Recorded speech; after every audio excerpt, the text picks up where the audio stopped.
I'm going to go ahead and demo how to throw the bottom for one of those collars that I showed you earlier.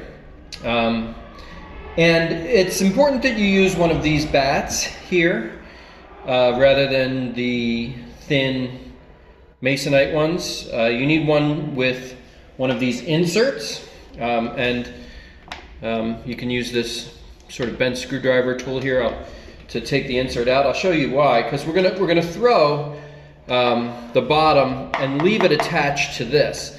That way, when it's time to go ahead and put the top on it, all we have to do is reinsert it into this square here, and it's centered, it's round. We don't have to worry about centering it and securing it. So in any case, to get this ready, it's best if it's a little bit damp.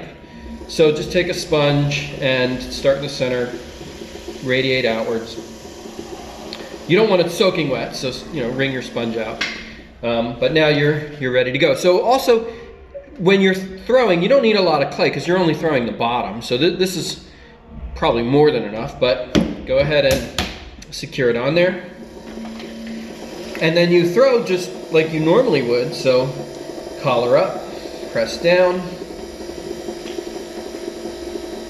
And once it's centered, you can check with your calipers, and it's about right. It doesn't have to be exact right now. It will later, but that's pretty good. So I'm going to go ahead and open this up.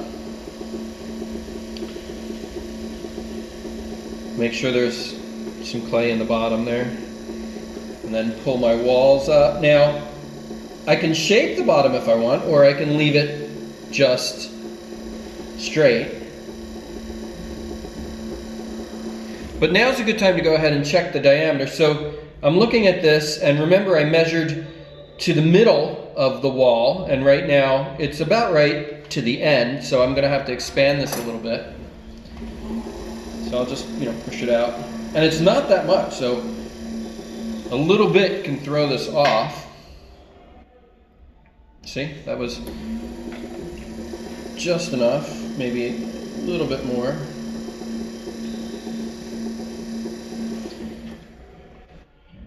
And that's maybe a little bit more. It takes a little bit of playing around, but eventually, once you get the right width here, then all you need to, that's a little too much. So now I'm gonna have to go back and choke it down a bit.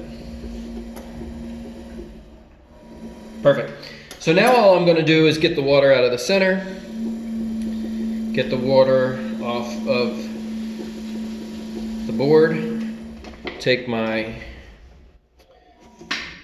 bent screwdriver here and just pop it right up.